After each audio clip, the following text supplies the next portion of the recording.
grâce au Seigneur qui nous bénit, Dieu, le Père qui nous a aimés d'un amour inexplicable. Nous sommes ici en effet par lui, à cause de lui, pour lui. C'est lui qui est la raison de notre réunion ici. C'est lui qui est la seule source de tout effort qui peut nous réunir ainsi. Ainsi, nous voulons rendre grâce au Père en toutes choses pour ce qui permet que nous puissions d'abord nous réunir ce soir. Et aussi, nous voulons lui rendre grâce pour ce qu'il est en train de faire, pour ce qu'il a fait, pour ce qu'il continue de faire. Bien, hier, nous avions entamé de parler sur la nature divine. Nous avons premièrement touché l'amour de Dieu, l'amour divin.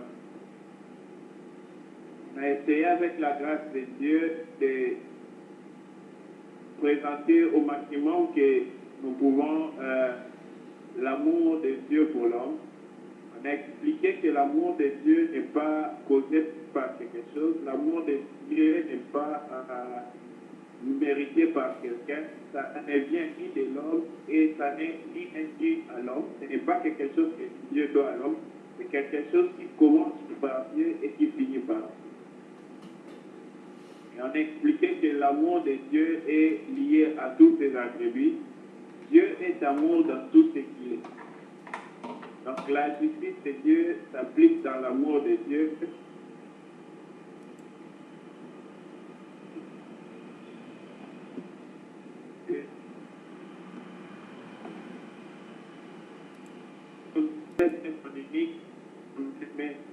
Pour ta vie, pour ma vie, même si tu étais la seule personne sur la terre, pour toi seul, le Père n'allait pas retenir Jésus. Il allait sacrifier Jésus pour t'obtenir ou te racheter toi. Voilà à quel point Dieu t'aime, voilà à quel point Dieu m'aime. Voilà jusqu'à où le Seigneur nous aime. Voilà jusqu'à où il peut bien aimer pour nous. Voilà jusqu'à quel point le Père peut tout sacrifier pour toi, pour nous, à cause de l'amour qu'il a pour nous. Ainsi, aujourd'hui, nous voulons continuer dans ces mêmes pas pour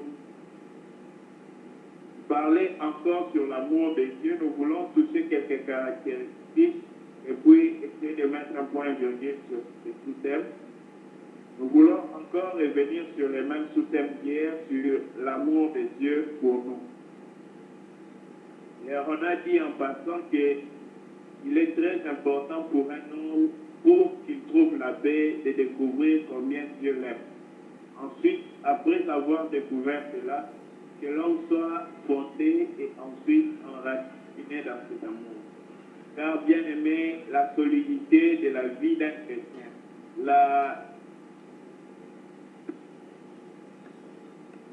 comment dire, l'instance, la constance de la vie d'un chrétien dépend de combien il connaît l'amour de Dieu par rapport à sa vie.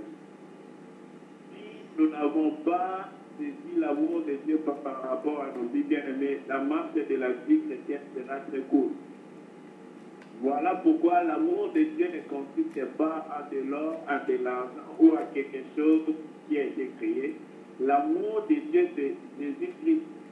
Voilà pourquoi la Bible nous explique que l'amour de Dieu consiste en Christ. Il ne nous a pas refusé son Fils. Il l'a donné publiquement afin de nous racheter.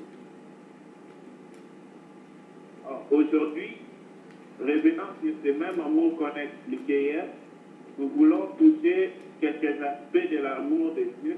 C'est vrai que nous ne pouvons pas tout toucher et nous ne pourrons jamais suffisamment expliquer cela. Avant de continuer, j'aimerais rappeler qu'hier, on a aussi parlé sur l'amour de Dieu qui bannit toute crainte. Donc, un enfant est inquiet pendant qu'il est dans la main de tout autre homme. Mais lorsque même son propre père le balance en l'air, comme l'exemple que nous a donné les bien-aimés hier, lorsque même son propre père le lance en l'air, l'enfant rit au lieu de crier ou d'avoir peur ou de pleurer. Pourquoi? Parce qu'il connaît la bonne volonté qu'il y a dans son père de lui faire du bien. C'est ainsi qu'un enfant de Dieu, dans tout ce que le Seigneur le porte au travers, il sait combien le Père l'aime. Et il sait que le Père fait toutes choses, fait concourir tout ce qu'il expérimente, qu'il vit, qu'il croise dans son parcours de la vie. Dieu fait concourir tout cela pour son bien. Quel bien? Le bien de pouvoir devenir semblable à Jésus-Christ qui est. Car à ce que nous ne puissions pas oublier, l'homme le plus heureux qui ait marché sur la terre, ce n'est pas Salomon, c'est bien Jésus-Christ. Il a été oint d'une huile de joie. C'est ce qu'Hébreu 1 nous dit. Donc, il a été oint d'une huile de joie parce qu'il a aimé la justice et il a haï l'iniquité. C'était là que le bonheur dans sa vie était devenu parfait. Donc, aujourd'hui, nous voulons premièrement palper un point sur l'amour de Dieu. L'amour de Dieu, bien-aimé, n'est pas approché de nous par rapport à quelque chose de noble. L'amour de Dieu ne vient pas vers nous parce que nous l'avons attiré ou nous l'avons mérité ou nous avons fait quelque chose. L'amour de Dieu s'est approché de nous à cause de Dieu. Voilà pourquoi la seule cause qui pouvait, si possible, éloigner l'amour de Dieu de nous, ce serait Dieu lui-même. Parce que lui seul connaît pourquoi l'amour de Dieu s'est rapproché de nous. Lui seul a rapproché l'amour de Dieu de nous. Et lui seul, bien aimé, si c'était possible, il pouvait éloigner son amour de nous. Bien aimé, il est très important que nous puissions retenir ceci. L'amour de Dieu ne s'éloignera jamais de quiconque croit en cet amour. L'amour de Dieu, bien aimé, même ceux qui sont dans la voie mauvaise, dans le péché, dans le monde, l'amour de Dieu ne s'est pas éloigné d'eux. Dieu n'aime pas parce qu'on a fait quelque chose de bon. Dieu aime tout homme tel qu'il est. Mais bien aimé dans le Seigneur, même celui-là qui pense que le Seigneur n'a pas de temps pour lui, l'amour de Dieu ne s'est jamais éloigné de lui. Mais c'est lui qui s'éloigne de l'amour de Dieu. C'est l'homme qui fuit l'amour de Dieu. Mais l'amour de Dieu est toujours là, très proche de lui. Là où même l'homme fuit, c'est là-bas que l'amour de Dieu est avec lui. Souvenez-vous de celui qui fuyait. Là où il fuyait, c'est là-bas, celui qu'il fuyait était là où, vers où il battait. Il est merveilleux. Voilà pourquoi Jonas a dit bien aimé. Où il reste sous les eaux, tu es là. Lorsque Caïn était en train de fuir loin de la face de Dieu, là où il battait bien aimé, c'est là-bas. Parce que maintenant, il ne faut pas effacer. Même Jonas, là où il fuyait, c'est là-bas même que le Père l'attend. Bien aimé dans le Seigneur, on ne peut pas s'éloigner et fuir en pensant qu'on fuit Dieu. Là où nous fuyons, bien aimé, c'est là où lui il est. Là où nous allons nous cacher, c'est là où lui il voit. Là où nous pensons nous réserver, le Père est déjà là-bas avec.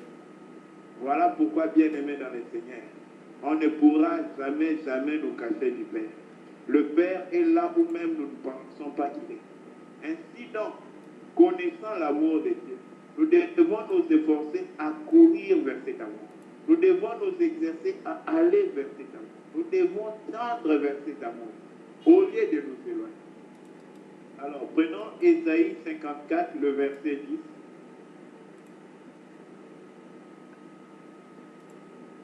10. Ésaïe 54, verset 10. Quand les montagnes s'éloigneraient, quand les collines chanceleraient, mon amour ne s'éloignera point de toi, et mon alliance de paix ne chancelera point, dit l'Éternel, qui a compassion de toi. Amen.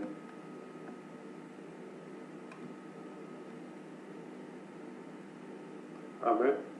Amen. Il dit ceci, oh bien-aimé, nous savons que la montagne ne bouge pas. La montagne ne peut pas se déplacer. Amen. La montagne ne peut même pas faire un pas. Il n'y a pas de pieds. Quand on dit les pieds de la montagne, ce n'est pas les pieds qui marchent. C'est la position par rapport à la montagne phonétique, le bas de la montagne.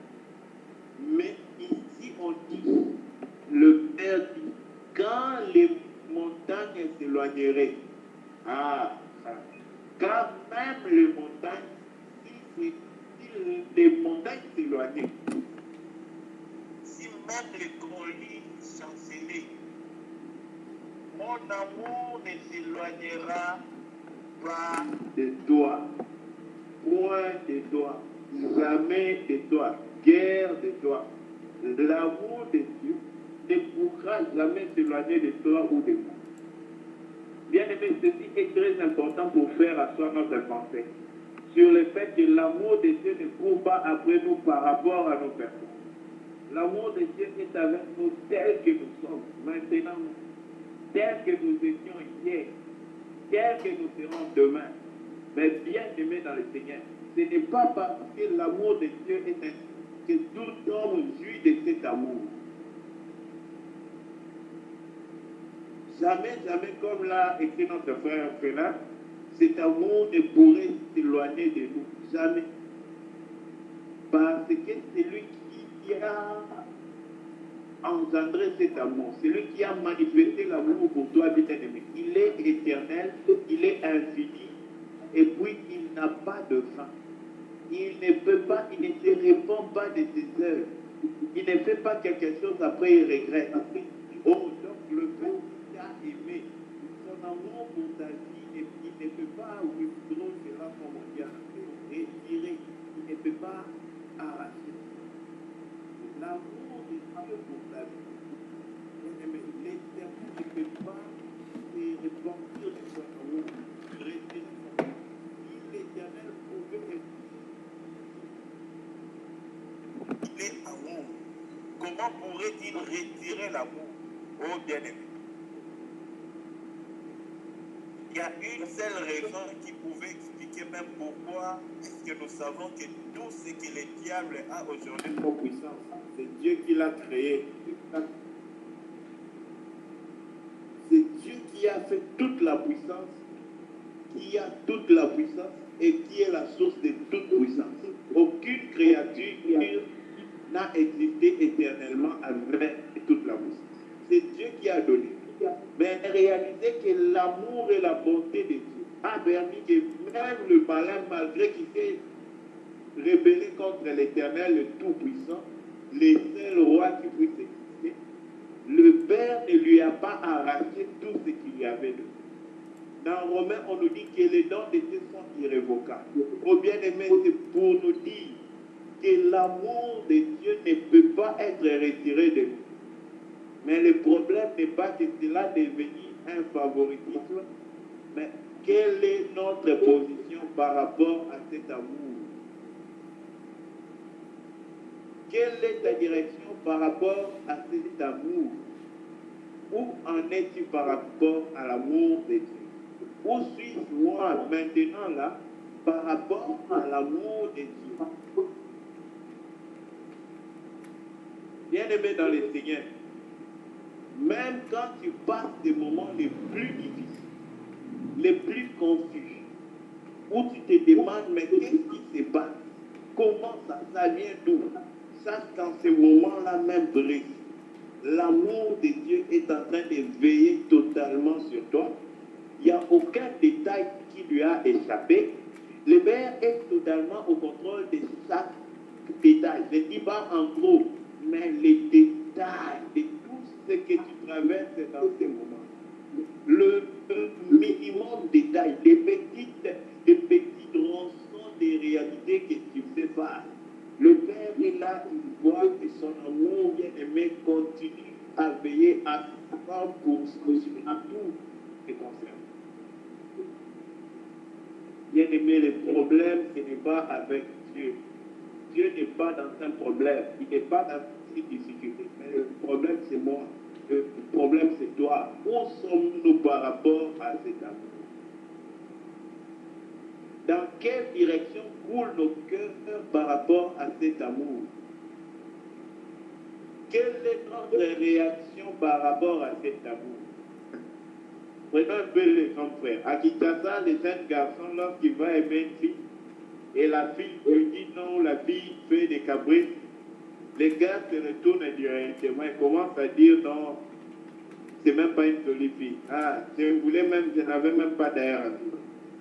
Là, c'est quand la fille a dit non. Lui qui court après la vie, il fait semblant de ne plus avoir. Bien aimé, quand quelqu'un, même un homme, nous manifeste l'amour et que nous rejetons son amour, son cœur est blessé. Mais bien aimé, l'amour que Dieu nous manifeste n'est pas comparable à l'amour de Dieu. Combien plus forte raison, bien aimé, les jugements de Dieu reposera à une seule chose, à l'amour de Dieu qui a été manifesté pour quiconque ne le reçoit pas et quiconque qui le reçoit. Voilà pourquoi dans Actes de l'apôtre Paul va dire clairement que le jugement consistera en une seule chose, car Dieu a donné son Fils. Celui qui l'a reçu n'est pas juste.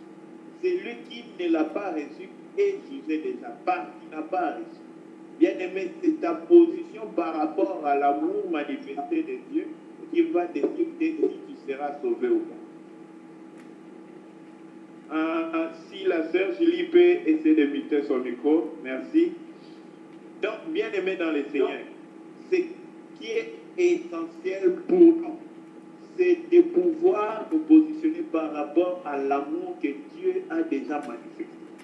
Son amour ne va pas bouger, son amour ne va pas s'agiter, ça ne va pas s'éloigner, ça ne va jamais modifier. Mais le problème c'est toi, le problème c'est moi. Où suis-je, moi, Paul, maintenant là par rapport à l'amour de Dieu manifesté? Hier, on a parlé de l'amour du Père envers nous. Le Père, son amour vient donner la sécurité. C'est dans la vie du Fils unique du Père qu'on peut comprendre la sécurité qu'avait Jésus. Il n'était jamais troublé parce qu'il savait que son Père est sur le trône et il décide sur chaque chose. Voilà pourquoi 1 Jean 4, 18, hier nous avons lu, la Bible déclare, quand l'amour devient parfait, toute la crainte, toute la peur est bannie, elle disparaît. Tant que nous avons encore une portion de la crainte, c'est que l'amour de Dieu n'est pas encore parfaitement reçu dans nos cœurs. Voilà pourquoi, bien-aimés dans le Seigneur, étant ainsi, nous devons chercher à nous assurer, avons-nous reçu l'amour de Dieu? Avons-nous reçu le Seigneur Jésus-Christ? Il est le déploiement de l'amour de Dieu. Il est la révélation du cœur de Dieu envers les hommes. C'est par lui que quand nous le regardons, nous voyons sa croix, nous comprenons combien le Père nous a aimés. En effet, lorsque nous achetons quelque chose, nous sacrifions ce que nous achetons pour ce qui est plus précieux, ce dont nous avons dans le besoin de procurer. Quand nous donnons l'argent, nous diminuons l'importance d'avoir cet argent-là par rapport à l'importance de ce que nous voulons gagner. Bien aimé, en nous donnant Jésus-Christ, le Père a expliqué tout l'amour qu'il a fait. C'est comme si nous valions plus que Jésus. Voilà pourquoi il devait immoler Jésus. En réalité, nous savons, frère, que nous ne valons jamais plus que Jésus. Mais cela est seulement la description de la profondeur de l'amour de Dieu pour toi, pour moi. Il nous a aimés au point où le plus essentiel dans les cieux et sur la terre, c'est ce que le Seigneur Dieu a humilié, a rabaissé pour nous donner la valeur. Bien-aimé, c'est pour comprendre quel est l'océan qu'est l'amour de Dieu pour ta vie, pour ma vie. Ainsi donc, chers frères et sœurs, nous devons nous aussi nous poser la question, est-ce que pendant que Dieu a manifesté la valeur de son cœur pour l'amour qu'il a pour nous, moi aussi dans mon cœur, est-ce que je réponds à son amour? Est-ce que je réagis à son amour? Est-ce que je dis quelque chose d'amour? Oh, la Bible nous dit une chose, c'est l'apôtre Paul qui le dit. Il dit, nous aussi nous ajoutons notre oui. Quand Dieu a dit un mot, nous lui répondons par le oui, c'est-à-dire la réception de ce qu'il a dit, l'acceptation de ce qu'il a dit. Or, qu'est-ce que Dieu a exprimé? Il a exprimé son cœur, l'amour qu'il a pour toi, pour moi. Bien aimé, c'est aussi à nous maintenant de pouvoir réagir par rapport à cet amour. C'est maintenant à nous de pouvoir riposter à cet amour, lui redonner, bien aimé, les retours de nos cœurs par rapport à son amour. Et c'est maintenant sur la terre que nous devons le faire. pas attendre un jour, mais c'est aujourd'hui que nous devons prendre des résolutions, que nous devons nous discipliner, que nous devons dire non à certaines choses que nous avons bien aimé l'art de faire seulement parce que nous voulons gagner quelque chose qui est de divin. L'amour qu'il a révélé envers nous. On a hier aussi touché l'amour de Christ pour l'Église, pour les hommes. C'était lorsque Jésus-Christ a accepté d'être humilié. Ce n'est pas seulement le Père qui l'a envoyé, mais lui-même aussi il a accepté. C'est en vertu de sa volonté que nous nous sommes sauvés. La volonté lui a dit que lui il va mourir et toi tu seras sauvé. Lui il va mourir et moi je serai sauvé. Lui il sera sacrifié et nous allons vivre. C'est en vertu de sa volonté là, bien aimé, que toi et moi nous sommes sauvés. Réalisant un si grand amour, où lui dit non, moi je vais périr pour que eux vivent. Oh bien-aimé, qui d'entre nous a cet amour-là? De dire c'est moi qui vais mourir et vous vivez. Seul Jésus peut le faire. Seul lui l'a bien fait et l'a parfaitement fait. C'était pour nous dire bien-aimé que le Seigneur Jésus vous aime. Alors quand quelqu'un découvre l'amour de Jésus, toute sa vie reste en humilité devant Jésus, tombant les pieds, la face contre terre devant le Seigneur Jésus. Je vais vous dire une chose, il y avait une seule raison pour cette femme adultère de venir essuyer les pieds de Jésus avec ses larmes, tomber face contre terre, bien aimé, aux pieds de Jésus. Ce qu'il avait vu, nombreux aujourd'hui, nous n'avons pas encore vu ça. Bien aimé, mais il avait découvert pas la frappe de Dieu, pas les jugements de Dieu, mais l'amour de Dieu. Oh bien-aimé, ce qui a fait pleurer Pierre, gloire au Seigneur, ce n'était pas que Jésus l'avait regardé avec colère, mais bien-aimé dans le Seigneur, l'amour, la bonté, la gentillesse, la bienveillance, les désirs de faire du bien à Pierre qui sortaient dans ses regards de Jésus envers Pierre lorsque Pierre l'a trahi et que le corps l'a chanté, c'est ce regard d'amour, de compassion, de bonté, désirant le bonheur de Pierre, le salut de Pierre, c'est ce qui a fait pleurer Pierre. En effet, le grand fouet de Dieu, ce n'est pas le jugement, c'est l'amour. Oh bien-aimé, heureux celui qui est frappé par l'amour de Dieu, qui voit l'amour de Dieu, bien-aimé, en train de désirer tellement son bonheur pendant que lui-même il désire son malheur. Bien-aimé, savons-nous que Dieu nous a aimés et il a désiré notre bonheur pendant que nous voulions notre malheur. Car tout ce qu'un homme veut par lui-même est pour son malheur. Mais tout ce que Dieu veut pour l'homme est pour lui donner, bien-aimé, de l'avenir, pour lui donner un avenir heureux, pour lui donner une éternité à prendre part. Bien-aimé, tel est l'amour de Dieu pour vous. L'amour de Dieu ne désire pas un bonheur éphémère pour toi, mais un bonheur perpétuel, éternel, infini, qui ne finira pas.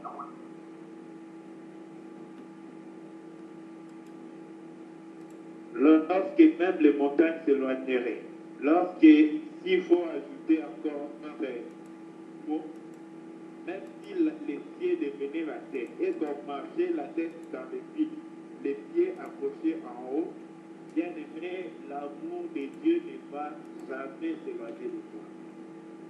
C'est l'homme qui peut s'éloigner de l'amour de Dieu. C'est l'homme qui peut chercher l'amour de Dieu. Mais l'amour de Dieu est toujours très proche de tout homme. Mais ce n'est pas tout homme bien aimé qui se rend compte que cet amour est pour. Il y a une autre chose très importante que nous devons aussi voir. Prenons Jérémie 31, le verset 3. Si un bien-aimé à trouver peut nous aider.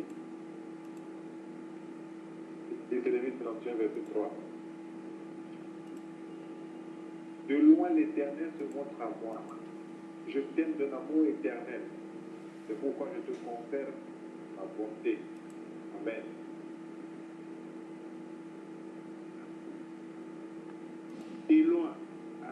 Ça, c'est bon. Et loin, bien aimé, un aigle, là où sur là-bas.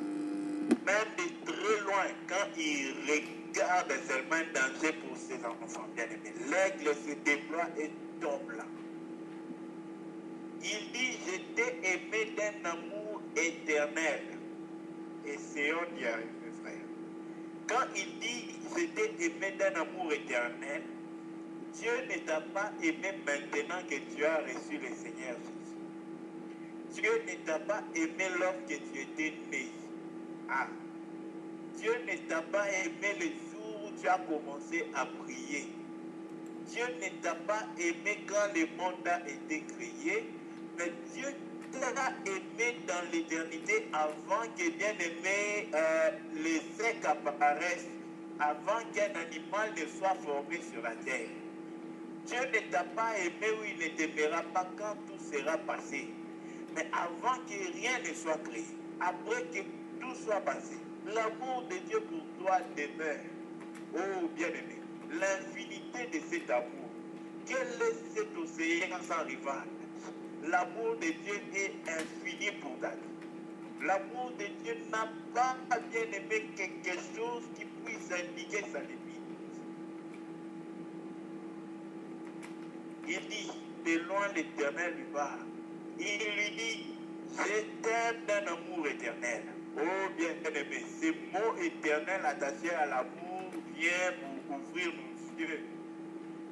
L'amour de Dieu n'a pas de début et n'a pas de fin. L'amour de Dieu n'a pas, c'est pas quelque chose bien aimé. Et cet amour-là ne choisit pas de visage. Cet amour-là ne choisit pas de personne. Mais ce sont des personnes qui choisissent s'ils peuvent recevoir cet amour ou rejeter, négliger cet amour. Cet amour ne néglige personne. Mais un homme peut négliger cet amour. Et celui qui néglige cet amour, il néglige Dieu. Il se pose la question où il condamne Dieu d'avoir manifesté cet amour. Bien aimé, quand quelqu'un donne un ordre, il voit si les gens vont obéir à cela. Quand quelqu'un n'obéit pas à cela, même le boss au bureau, il comprend que la personne là boycotte ou il refuse son autorité, quoi. Il s'en fout de lui. Alors, quand Dieu a manifesté un si grand amour et que nous négligeons cet amour, bien aimé, c'est tout Dieu que nous négligeons. Voilà pourquoi il dit, Dieu a donné son amour, le Fils Jésus-Christ. Quiconque le reçoive ait la vie. Mais celui qui le néglige n'a pas la vie. Ainsi donc, celui qui a Jésus-Christ, bien aimé, a la vie. Mais celui qui ne veut pas le recevoir, qui pense qu'il n'est pas important, il veut que Dieu soit, c'est comme si Dieu n'était pas sérieux. Pourquoi Dieu veut quelque chose, mais nous ne voyons pas l'importance de cela. C'est comme si la conscience de cette personne décline Dieu, diminue Dieu, donne tort à Dieu.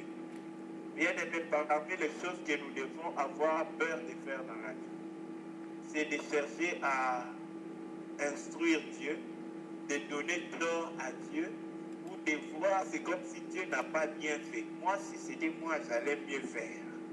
Bien aimé, l'humilité doit nous dire toujours que ce que Dieu fait, Dieu le fait bien. C'est que moi, je pense que je pourrais faire mieux. C'est ce qui est le minable, le négatif, le mauvais qui puisse être fait possible. Oh bien aimé, parce que tout ce que Dieu fait, il le fait parfaitement et bien. En lui, rien n'est tordu. Dans tout ce qu'il fait, il le fait bien. Et rien de ce qu'il fait est mal fait. Rien de ce qu'il fait mérite bien aimé une amélioration. Rien de ce qu'il fait mérite bien aimé une perfection.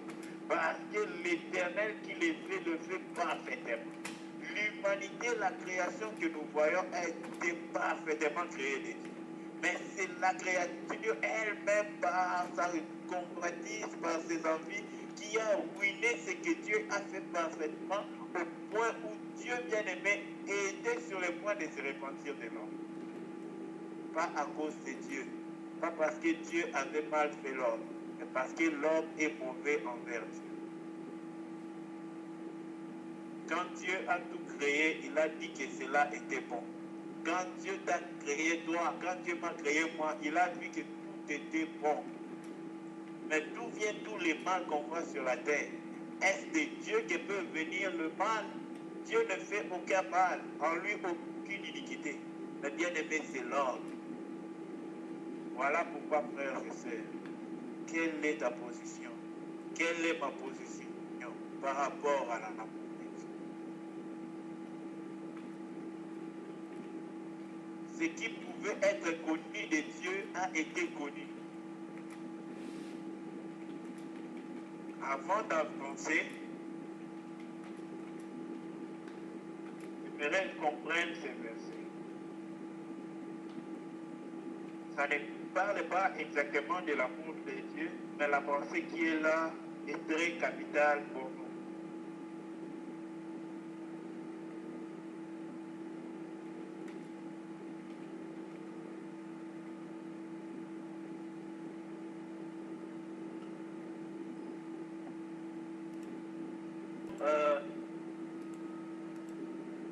Romains 1,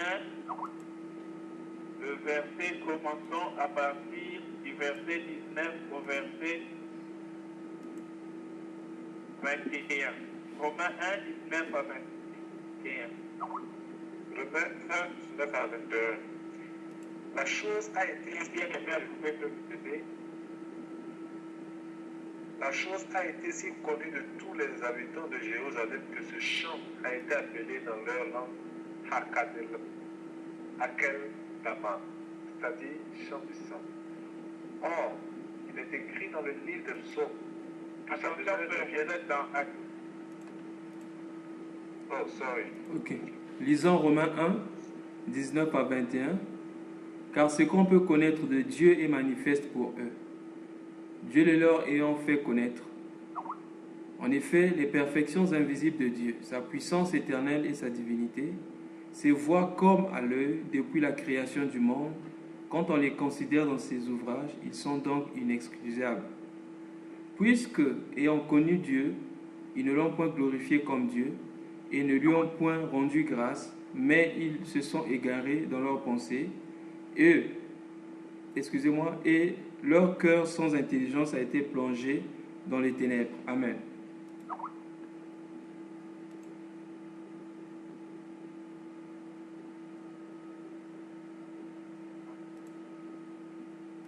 C'est qu'on peut connaître des dieux.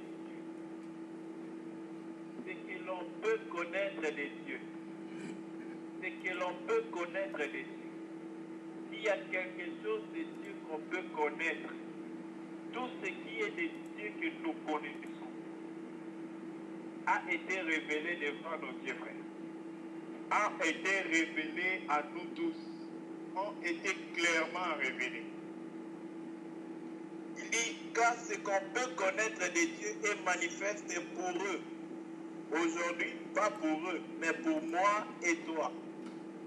Le verset ici pour aujourd'hui, maintenant là, c'est à toi que cela parle, c'est à moi que cela parle, c'est à nous que ceci parle. Il dit, ce qu'on peut connaître de Dieu est manifeste devant nous. Dieu nous l'ayant fait connaître, les perfections invisibles. Ah, ça c'est déjà une des profondeurs. Perfection invisible. Ah, bien aimé dans le Seigneur, regardons l'air qui passe.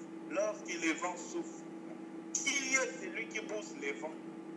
Au point que le vent continue sa trajectoire et son chemin.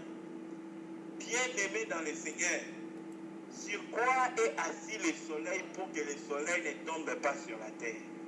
Rien que la création accuse qu'il y a un Dieu. Oh, bien aimé dans le Seigneur, sa puissance éternelle, sa divinité, se voit comme à l'œil nu depuis la création. Quand on considère dans ses ouvrages ces ouvrages sont inexcusables. Inexcusables pourquoi? Aucun homme ne peut dire qu'il n'existe pas Dieu. Aucun homme, il est tellement clair, la création elle-même accuse qu'il doit avoir un Dieu qui a créé ces choses. Il doit avoir une sagesse infinie qui a créé ces choses. Il doit y avoir un être suprême qui a fait que ces choses, bien aimé, qui dépasse la compréhension de l'homme, qui dépasse, bien aimé, la grandeur de l'homme. Je ne sais pas combien de hommes il faudrait si les cieux ont été suspendus par les hommes. Combien de hommes sont superposés les uns sur les autres pour toucher tous les cieux qu'on voit ici? Que le même ciel est visible aux États-Unis, le même ciel visible en Russie, en Argentine, d'abord au fin fond. Bien aimé, la création elle-même accuse qu'il doit impérativement exister un Dieu. Ces perfections invisibles sont devant nos yeux. Bien aimé, c'est pour dire qu'on n'a pas d'excuse pourquoi il n'y a pas de Dieu. J'ai pris ces passages pour nous ramener sur l'amour de Dieu, afin de nous dire aussi, il n'y a rien aujourd'hui qui peut cacher que Dieu a manifesté son amour pour toi et pour moi sur la croix. Bien aimé, à cause de cela, le Seigneur Jésus qui ne peut mourir parce qu'il est Dieu, il est descendu, bien aimé, dans les lieux des régions inférieures, dans les séjours des morts, pour bâtir, annoncer, bien aimé, qu'il est mort et il est ressuscité aux vivants et aux morts, afin que même le mort, bien aimé, sache, bien-aimé, croit et accepte que Jésus-Christ, il est Seigneur et Dieu. C'est lui en lui seul qui a le salut. Ainsi donc, frères bien-aimés, que toute la créature, sur la terre, sous la terre, dans les séjours de mort, qu'il n'y ait personne d'excusable qui dise que l'amour de Dieu n'est pas manifeste, car cet amour crie, elle est publiquement révélée sur la croix, devant, bien-aimé, tous les vivants, devant tous les siècles à venir, mais ceux des siècles avant l'an 0, bien-aimé, ils ont écouté la prédication de Jésus, même dans les séjours des morts, afin que même ceux-là, bien-aimés, n'aient aucune raison, n'aient aucune excuse, et qu'ils soient inexcusables devant Dieu. Ainsi donc, toi et moi qui sommes vivants, dorénavant, d'office, c'est trivial, bien aimé, que nous sommes aussi inexcusables de dire que l'amour de Dieu n'est pas manifeste. Car Jésus a été publiquement crucifié nu, en public. Le motif, c'était notre salut. Ainsi donc, Dieu garde et prépare le jugement à cause d'une seule chose, à cause d'un seul homme, à cause de cet homme qui est son amour manifesté. L'amour de Dieu est révélé publiquement. Heureux l'homme, bien-aimé, l'amour de Dieu est proche de tout humain qui existe. Depuis la mort de Jésus sur la croix, même maintenant là, tout humain qui existe, l'amour de Dieu est proche de lui. L'amour de Dieu n'est pas reçu par tout le monde seulement parce qu'il est proche, que l'amour est proche.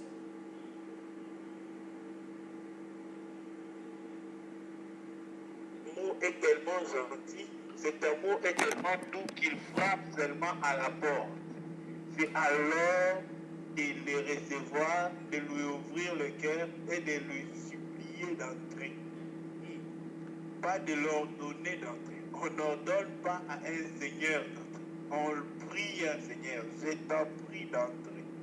Oh bien-aimé, celui qui n'a pas le Fils, il n'a pas la vie. Celui qui n'a pas reçu l'amour du Père ne peut pas recevoir la vie. Voilà pourquoi en ce jour, oh bien-aimé, quelle est notre position par rapport à l'amour de Dieu? Le demain ne nous appartient pas. Nous ne sommes pas ceux qui fixent la revenue du Seigneur. Maintenant, là où nous parlons, où es-tu? Où suis-je par rapport à l'amour de Dieu? maintenant même où nous parlons, quelle est ta position par rapport à l'amour de Dieu? Si tout devait finir maintenant, si le Seigneur devait revenir maintenant, où serais-tu par rapport à l'amour de Dieu?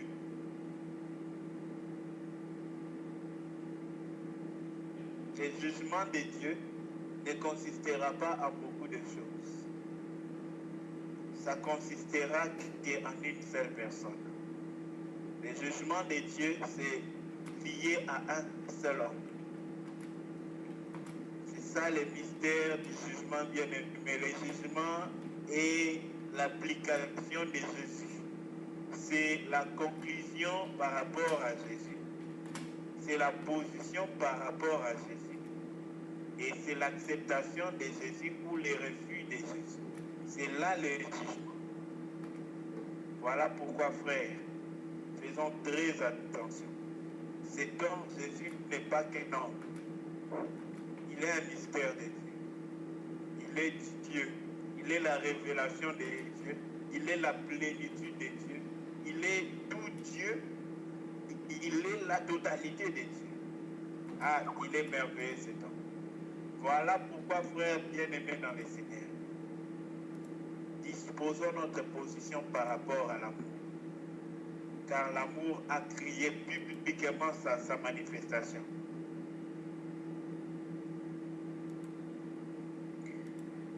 Maintenant, quelle doit être notre position par rapport à l'amour? Qu'est-ce que Dieu bien-aimé a par rapport envers nous, par rapport à son amour? Bien-aimé dans le Seigneur, la chose la plus capitale qu'un homme doit avoir en retour pour Dieu, ce n'est pas le service qu'il fait dans l'église. Ce n'est pas autre chose. Même l'adoration de Dieu doit être fondée sur l'amour pour Dieu. Tu ne peux pas effectivement ou efficacement adorer Dieu si tu ne l'aimes pas. Car l'amour pour Dieu est une autre profondeur de l'adoration de Dieu. L'amour pour Dieu consiste à ce que l'homme doit garder les commandements de Dieu. Et c'est ça l'adoration. Offrir à Dieu nos corps. Où est-ce que nous gardons les commandements de Dieu? C'est dans nos corps. En appliquant ces commandements par rapport à nos corps. En effet, les commandements de Dieu ne sont pas donnés pour les airs, les animaux, les esprits ou les anges. C'est donné pour des hommes comme toi, comme moi. Afin que par nos corps, nous puissions obéir et accomplir tout ce que Dieu nous a dit. Bien-aimés dans le Seigneur, il y a une seule chose qui est capitale maintenant. La flamme de l'amour, de l'urgence, du cœur qui ne voit pas quoi donner Dieu, brûle-t-elle encore en toi? La soif pour Dieu brûle-t-elle encore en toi? Ou c'est un feu d'autrefois? Oh, mon cœur courait après Dieu. Oh, je me souviens de ces temps-là où je pouvais tout laisser pour Dieu. Bien-aimés, où sont partis ces temps-là? Où sont partis ces temps-là? Car ce Dieu-là est encore présent maintenant. Mais où est partie la soif pour ce Dieu? Où est partie l'urgence du cœur? Le cœur court après Dieu. Le cœur poursuit Dieu. Où est partie cette poursuite de Dieu? Aujourd'hui, le cœur poursuit beaucoup d'autres choses. Le monde, les choses de ce monde, les biens de ce monde, beaucoup de choses de ce monde. Bien-aimé, où est la place de l'agneau dans le cœur? C'est lui qui n'a pas aimé sa propre vie au point d'aimer la nôtre. C'est lui qui n'a pas épargné sa propre vie afin d'épargner la nôtre. Où sommes-nous par rapport à l'amour de Dieu? Est-ce que nos cœurs courent encore après Dieu? Est-ce que la joie dans nos cœurs est fondée sur Dieu? Pas sur quelque chose que nous voyons, pas sur l'argent, pas sur quelque chose d'autre, mais sur Dieu. Est-ce que la joie dans nos cœurs est liée à la joie du salut? Nous pouvons nous réjouir quand Dieu nous donne l'argent, ce n'est pas mauvais. Nous pouvons nous réjouir quand Dieu nous donne la réussite dans les études, au travail, partout dans la famille, dans le foyer. Mais bien aimé, est-ce que la joie du salut est notre première joie? La joie du salut d'appartenir à un Dieu éternel et d'être dans son éternité maintenant déjà. Faire partir de son éternité au présent, à notre présent ici.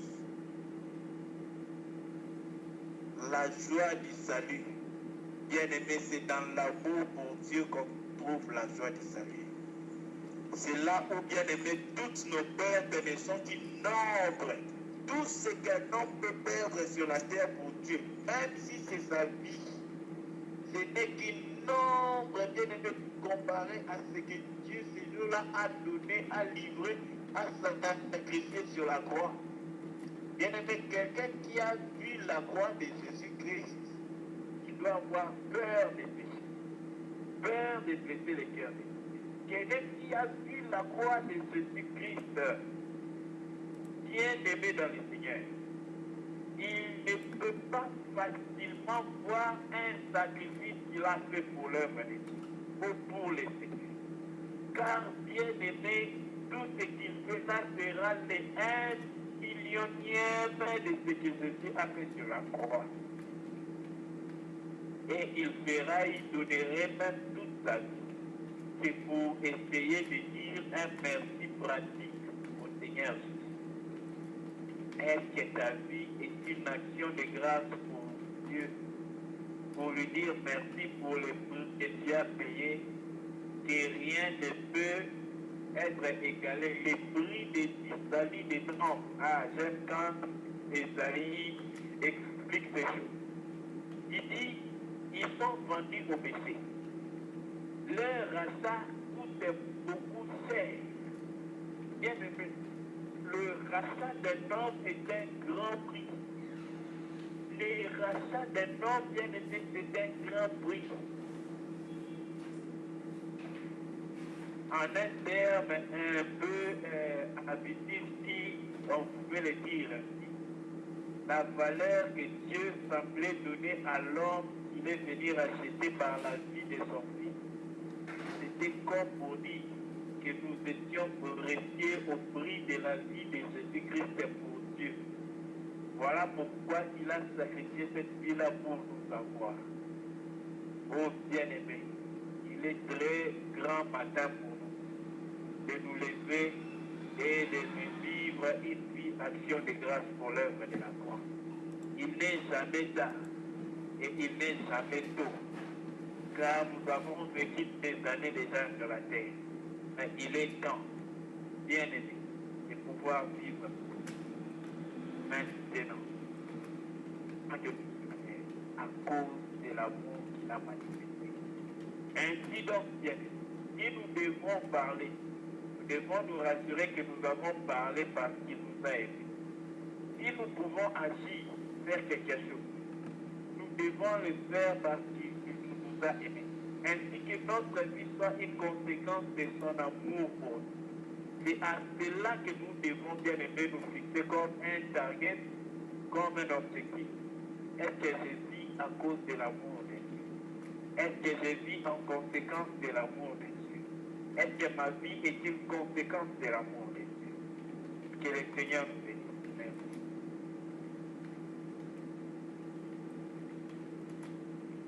Amen. Alléluia. Amen. Oui. Est-ce que ma vie est une conséquence pour l'amour de Dieu? Or, c'est comme ça, on ne devait pas arrêter. Continuer encore. Je parle plus que nous avons reçu encore ce soir. Aide-moi, mon Seigneur. nous aime tellement amour. C'est pas ce qui peut remplacer son amour, rien du tout. Nous nous invitons encore ce soir de baisser nos têtes encore dans la prière pour remercier ce Dieu amour, pour remercier ce Dieu. Je veux que nous continuons par prier. Ce soir, le Seigneur nous a parlé. Le Seigneur nous a dit que la stabilité de la vie chrétienne, c'est pour de la connaissance de l'amour de Dieu. Quelle est ma vie stable? Est-ce que ma vie est stable?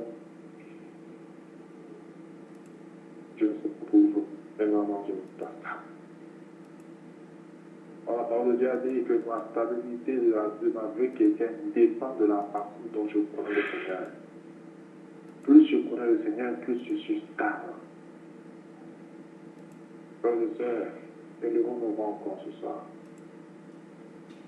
Nous avons besoin de cette stabilité. Voilà pourquoi nous allons encore lever nos voix ce soir pour demander la grâce de le connaître jour après jour, de le connaître de plus en plus tous les jours de nos vies, de le vivre au nom puissant de Jésus. Nous sommes en prière.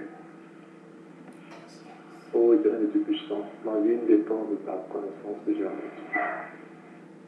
Ma connaissance de la façon dont je te connais, Père. Seigneur, si tu n'es pas ta grâce, tu peux te connaître. Tu es immensement grand, qu'on ne peut te surmonter. Merci au Seigneur pour son amour. Car ce soir, Dieu nous a dit que ce n'est pas à cause de nous qui s'est approché de nous, mais c'est à cause de lui. Ah, l'amour de Dieu s'est approché de nous à cause de Dieu, pas à cause de nous. Oh, nous avons dit merci. D'habitude, sur cette terre, les gens s'approchent envers l'autre par rapport au physique, par rapport au bien, par rapport à la connaissance, l'intelligence, son capacité. Chacun veut tirer de l'intérieur de quelque chose. Mais, lui, il s'est approché de nous à cause de lui, pas à cause de nous.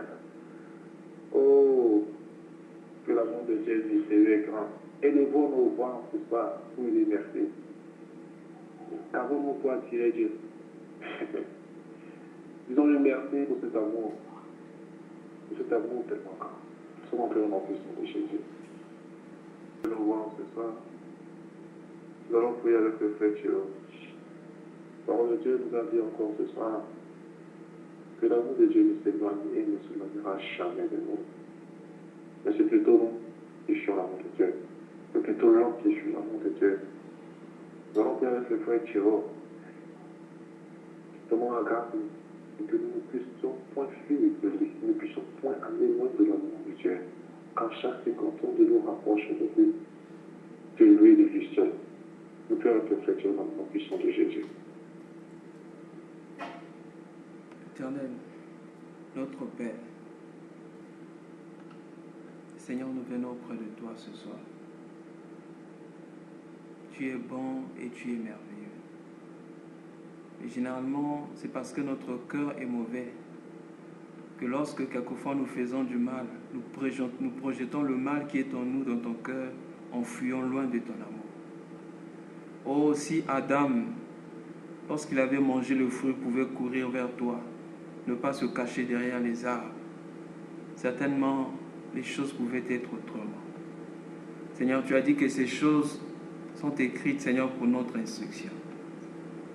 Père, garde-nous de fuir ton amour, mais qu'on vienne toujours et toujours auprès de ton amour, quel que soit ce qui peut nous arriver. Qu'on se souvienne que cet amour a commencé avant la création, avant qu'on ne vienne au monde. Parlons de ton élection. La Bible dit: tu as aimé Jacob et tu as haï Ésaü. Alors que les enfants étaient encore dans le ventre, il n'avait fait ni mal ni bien, mais toi tu avais déjà aimé Jacob. Et c'est ce même amour, Père Céleste, que tu as manifesté pour nous. Garde-nous près de ton amour. Garde-nous près de ton amour. Et donne-nous, Seigneur, de chercher, de courir et de courir toujours après cet amour. Au nom de Jésus. Amen.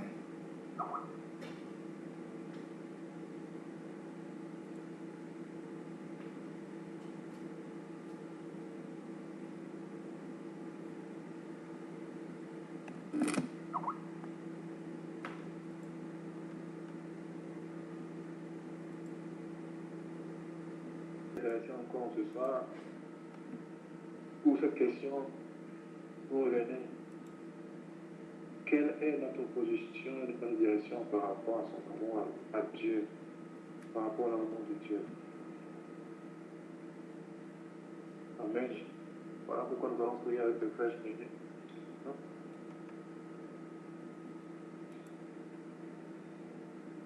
Nous allons prier avec le frère Fouelin par rapport à ce sujet. Dieu nous donne de connaître notre position par rapport à lui. Amen. Nous prions avec le frère Fouelin. Seigneur, merci encore de nous avoir appelé les bonnes choses. Merci d'avoir utilisé ton serviteur pour nous rappeler ta parole et de nous parler de ton amour. Seigneur, tu veux que nous puissions manifester cet amour en nous. Et tu nous as fait comprendre, tu nous as enseigné ces jours-ci que ce que tu es, c'est ce que tu veux que nous soyons. Voilà pourquoi, Seigneur, tu veux que ta race soit manifestée en nous, tes enfants. Que nous portons, Seigneur, les signes de ta race. Oui, Seigneur, nous te prions. Que cet amour pour lequel, Seigneur, tu as créé le monde, pour lequel tu as aussi sacrifié ton Fils, laisse que cet amour soit manifesté en nous. Que nous soyons aussi prêts, oh Seigneur, de manifester cet amour tout autour de nous. Et d'accomplir, Seigneur, ta volonté par ton amour. Seigneur, tu nous as fait comprendre que l'amour nous pousse à se sacrifier. Lorsque nous aimons, nous acceptons le sacrifice. C'est ainsi, Seigneur, que tu nous as aimés et que tu as accepté notre sacrifice. Aide-nous, Seigneur, à manifester cet amour, à savoir comment la manifester, pas à la manière des gens de ce monde, pas à la manière des gens qui cherchent à être vus autrement, mais Seigneur, à ta manière. Pas la manière de ceux, ô Seigneur, de ce monde qui veut la gloire, l'honneur, mais pas ta manière, qui ne veut pas la gloire, mais pas ta manière qui veut affecter. Seigneur, que ton nom soit glorifié. Laisse que tout un château de nous ici présents manifeste cet amour et qu'en nous, Seigneur, soit trouvé le signe, ô Seigneur, de ta perfection, qui est l'amour, au nom puissant de Jésus. Amen. Amen. Nous te remercions, Dieu Tout-Puissant. Bien-aimés, la parole de Dieu nous a encore été adressée ce soir à une personne qui rencontre l'amour de Dieu, une personne qui fait la vie. Ce n'est plus lui-même qui se conduit, mais c'est l'humilité qui nous conduit maintenant. Être humble. Alléluia. Voilà pourquoi nous allons encore de nous voir encore ce soir. Nous allons prier avec la sœur Jolina. Que l'humilité soit notre partage. Que l'humilité en toutes choses soit notre partage. Dans la puissance de Jésus. Éternel de l'amour et de Seigneur, étant Dieu, comme mon Dieu, tu as pris la forme humaine de ta mère. Étant pleinement homme selon parmi nous, Éternel, tu n'as pas voulu te faire égal à Dieu. Oui, Seigneur Jésus, cela c'est une preuve de combien tu es humble. Tu as dit, tu nous as dit que tu es humble et doux de cœur, et que nous devons, Seigneur Jésus, faire à ton image. Voilà pourquoi, Éternel, Dieu, nous venons à toi de prier et nous recommander notre descendement, afin que, Père, que nous croisions réellement ton amour, que nous gardions, que nous semions réellement ton amour de nos cœurs, afin que cet amour, Éternel, de Tout-Puissant, nous rende amour. Oui, Seigneur, nous languissons à ton humilité, Seigneur Jésus. Et Seigneur, comme la Bible déclare, la chair est faible, mais l'esprit est bien disposé. Seuls nous ne saurons pas, Seigneur Jésus, nous humilier. Seigneur, s'il y a lieu de nous humilier, Éternel de Tout-Puissant, par des événements, par des situations, par des circonstances, oui, Père. Si c'est le chemin, le moyen par lequel nous pouvons devenir humbles, Éternel de Tout-Puissant, oui, Seigneur, nous acceptons. Nous acceptons de passer par ce moyen-là. Père, selon que tu le désires, nous te prions de nous garder humbles, Seigneur Jésus, devant ta face, non seulement devant ta face, mais aussi devant le monde, devant les hommes au milieu desquels tu nous as placés, Seigneur. Oui, tu nous as appelés à manifester, Seigneur, les critères de la race de ceux qui sont de toi. Oui, ceux qui sont de toi, éternellement humbles, Père. Oh, Éternel, garde-nous dans cette humilité, Seigneur. Garde-nous dans cette humilité. Que devant les hommes, nous ne manifestons pas une fausse humilité, mais cette humilité-là, que Seigneur, tu auras imprégné en nous, Jésus-Christ. Parce que nous aurons d'abord été humbles devant ta face. À toi la gloire, à toi l'honneur, Éternel. Au nom puissant et précieux de Jésus-Christ, nous avons prié. Amen. Oui, le Seigneur nous a encore parlé en ce soir, bien-aimé. Le Seigneur t'a parlé à toi, le Seigneur t'a parlé à moi. Par rapport à son amour. Ce n'est point pour impressionner les hommes. Ce n'est point par notre service. C'est ça par le service à Dieu.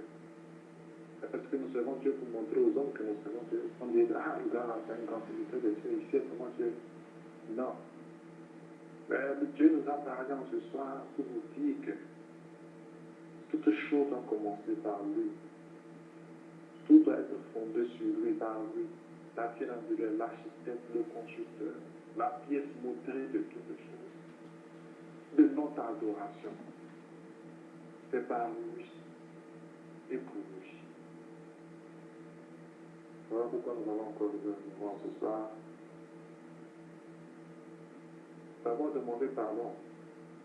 Et à chaque fois que nous allons considérer que ce n'est pas notre service, pas notre œuvre, et ensuite demander la grâce de Dieu.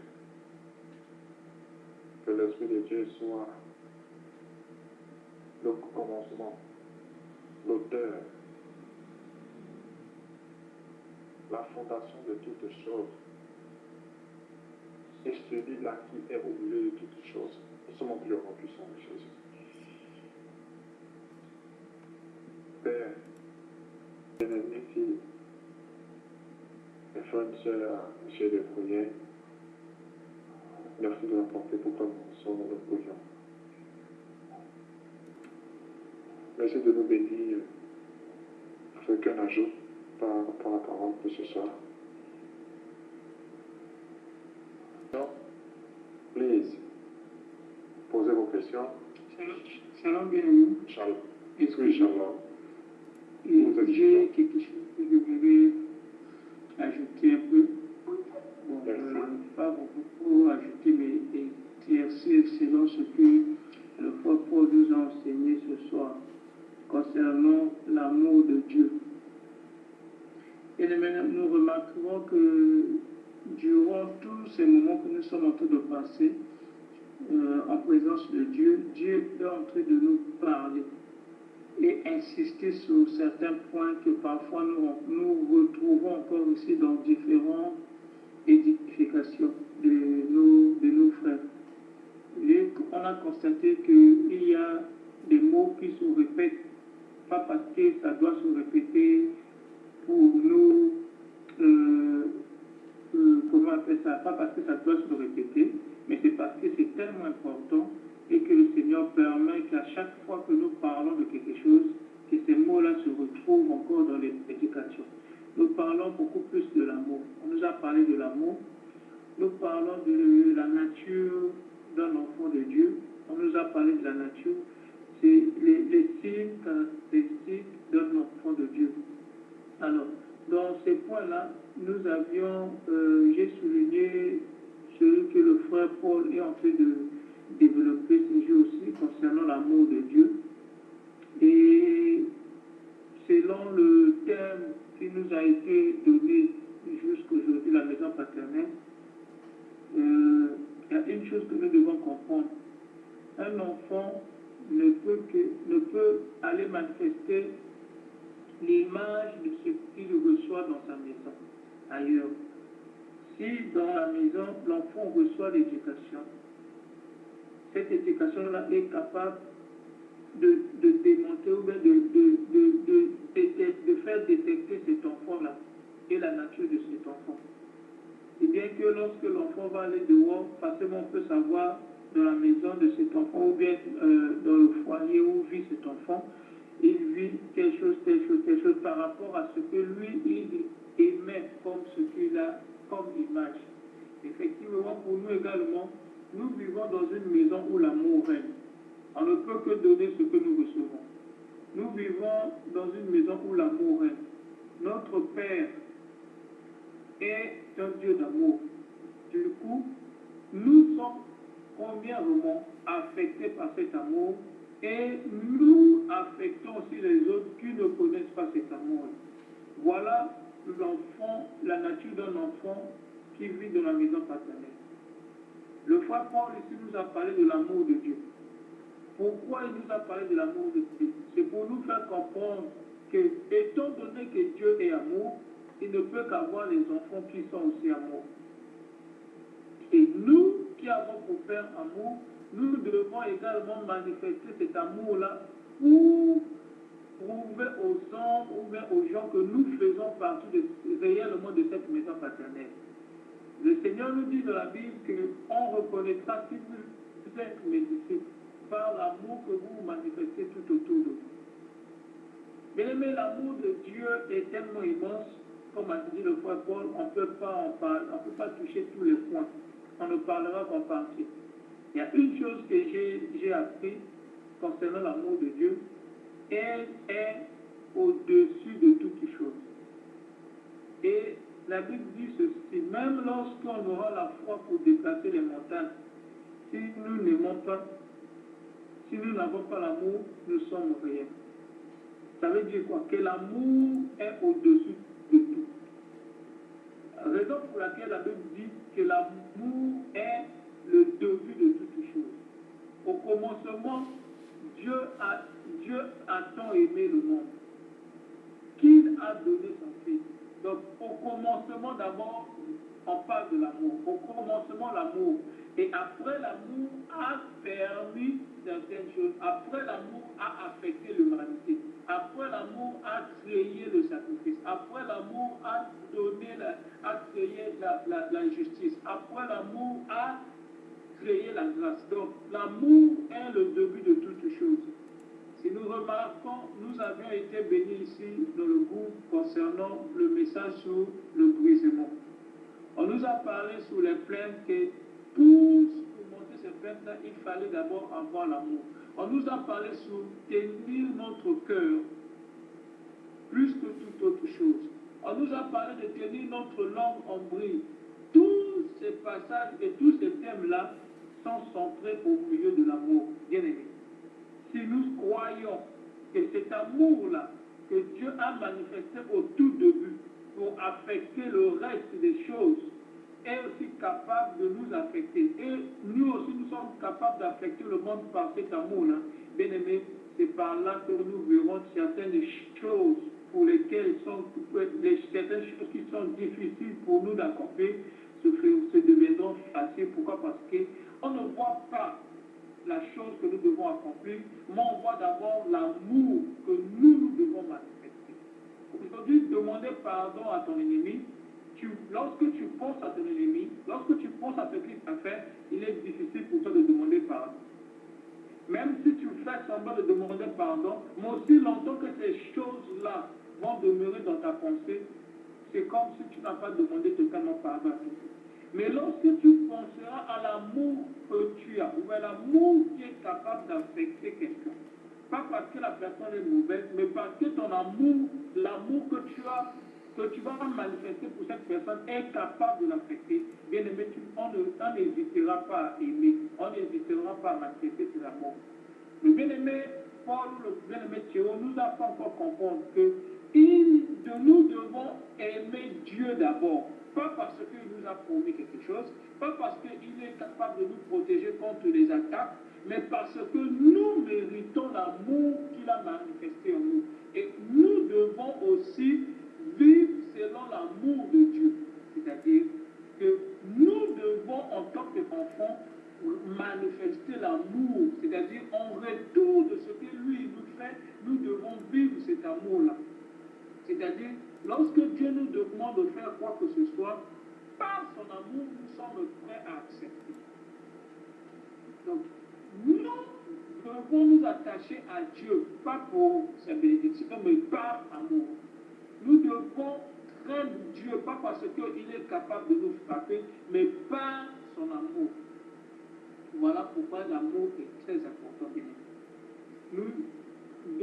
Dieu va nous aider à comprendre de quoi est capable l'amour. Mais dès lors que tu vas comprendre de quoi est capable l'amour, tu verras ce que cet amour-là soit en toi. L'amour peut nous changer nous-mêmes, l'amour peut aussi affecter le monde. Bien-aimé, il y a une chose que le Seigneur, pour lequel il a pris le courage de donner son Fils en sacrifice, c'est parce que, premièrement, il a cru que son amour est capable de changer toutes choses. Il a fait confiance en son amour. Voyez que Christ allait sous la croix pour toi et moi. Nous n'existons pas en ce temps-là, à cette époque-là. Mais il va à la croix parce qu'il savait que même lorsque nous allons naître, cet amour-là demeurera toujours pour nous affecter. Bien-aimés, nous n'avons pas vécu le peuple de Christ. Nous n'avons pas vu la douleur qu'il a vécue à la croix. Mais nous croyons que cet amour est capable de nous changer. Raison pour laquelle aujourd'hui nous sommes tous autour de la parole de Dieu, parce que cet amour-là a eu sa raison d'être. Bien-aimés, effectivement, nous devons manifester cette nature-là en tant qu'enfants de Dieu, en tant que les enfants de la maison paternelle. Nous devons manifester cet amour-là. Peu importe ce qui peut arriver, au-delà de nos pensées, au-delà de ce que nous nous attendons, pensons premièrement à l'amour de Dieu qui est capable de faire des grandes choses. Et cet amour-là qui est en nous est aussi capable d'accepter le reste. C'est ainsi que nous serons prêts à accepter tout, sauf rien, pour l'amour de Dieu. Bien-aimés, que le Seigneur nous aide et qui nous aide à accomplir, à manifester cet amour-là. Et prions toujours chaque jour que le Seigneur manifeste cet amour-là. Il nous a encore dit la fois dernière, je crois avec le frère Paul, concernant la sémence. Bien-aimé, je suis très content, je suis vraiment béni lorsque j'avais entendu parler de ce passage concernant la sémence. J'ai appris que nous sommes la sémence entre les mains de Dieu. Mais pas seulement que nous sommes la sémence entre les mains de Dieu, dans la semence que nous sommes, Dieu met une autre sémence. Et c'est cette sémence qui met en nous là, qui est le fruit de ce qu'il manifeste en nous. C'est-à-dire qui accomplit des grandes choses en nous. La sémence de Dieu qui est en nous ne peut que se révéler une fois que la sémence que nous sommes accepte de mourir. C'est-à-dire, si tu veux que Dieu fasse des choses dans ta vie, il faut lui laisser le temps de faire toutes les choses à travers toi. Si tu veux que le Seigneur puisse se manifester dans ta vie, tu dois d'abord premièrement accepter cela. C'est-à-dire, nous qui sommes la sémence, nous devons d'abord mourir. Mais il n'y a rien de ce que le Seigneur peut faire sans qu'il demande notre responsabilité. Il dit qu'il met deux chemins devant nous et il souhaite que nous choisissions la vie. Il dit qu'il vient se mettre devant la porte pour frapper. Il souhaite que nous ouvrons la porte afin qu'il entre. Donc, bien aimé, dès lors que nous allons comprendre que toutes les sémences que le Seigneur a mis en nous ne peuvent qu'être révélées une fois que nous avons accepté que ces sémences-là soient révélées en donnant notre vie en sacrifice, en acceptant de mourir. C'est à ce moment-là, bien aimé, les signes des enfants de la maison paternelle vont se manifester en nous.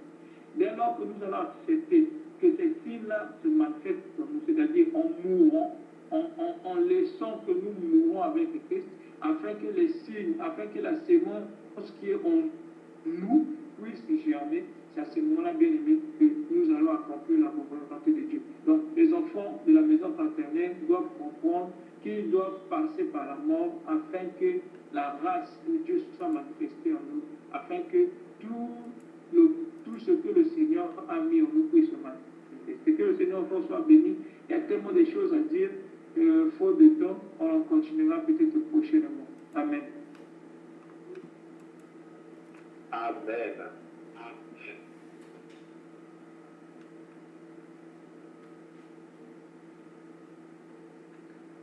Pendant le fichier Dieu envoyé, l'amour de Dieu incomparable.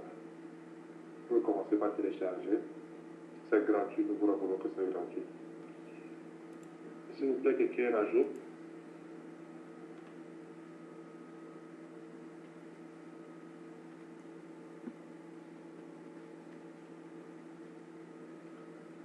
Merci, merci bien. Voilà, vous avez des questions. Des questions, s'il vous plaît. Vous pouvez poser vos questions, s'il vous plaît, car vos questions sont une bénédiction aussi pour nous. Merci bien. Alors, tout à fait, merci. Oui, j'ai une question qui ne concerne pas totalement sur l'amour de Dieu, mais qui concerne beaucoup plus sur la foi. J'ai dernièrement entendu parler d'une personne qui a dit que la foi n'échoue jamais. La foi réussit toujours. Et il a pris un exemple. Il dit, si aujourd'hui vous êtes malade et que vous priez et que vous croyez que le Seigneur vous délivre de cette maladie, vous donnera la guérison, car le Seigneur est capable de vous donner la guérison, et qu'au finish, vous n'avez pas la guérison. C'est-à-dire, soit vous en mourrez de cette maladie, ou bien cette maladie se dégrade, ou bien votre santé se dégrade jusqu'au point de perdre la vie à cause de cette maladie. La personne a dit que cela n'était pas la foi. Si aujourd'hui vous priez pour que le Seigneur accomplisse quelque chose dans votre vie et que au finish cette chose-là ne s'est pas accomplie, il dit que cela n'était pas la foi. Et même après avoir écouté cette personne, je me suis posé beaucoup de questions. Alors, c'est quoi maintenant la foi? Si lorsque nous prions, nous disons Seigneur, que ta volonté, nous prions pour une situation et que nous mettons toute notre foi pour que cette situation-là trouve une solution et que nous ne trouverons pas la solution. Cela n'est pas la foi alors que c'est quoi pas. Et ma question est de savoir c'est quoi en réalité la foi. Merci bien.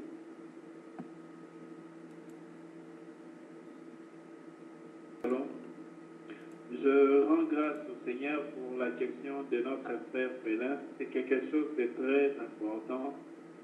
Il faut vraiment que Dieu nous fasse grâce, qu'on arrive à séparer les choses. La différence entre la lumière et les ténèbres est très claire. La lumière est lumière, les ténèbres est ténèbres. C'est très important qu'on puisse séparer ces choses bien aimées dans nos cœurs, afin que nous puissions avoir ce que Dieu veut que nous puissions avoir. Prenons Hébreux 11, le verset 6.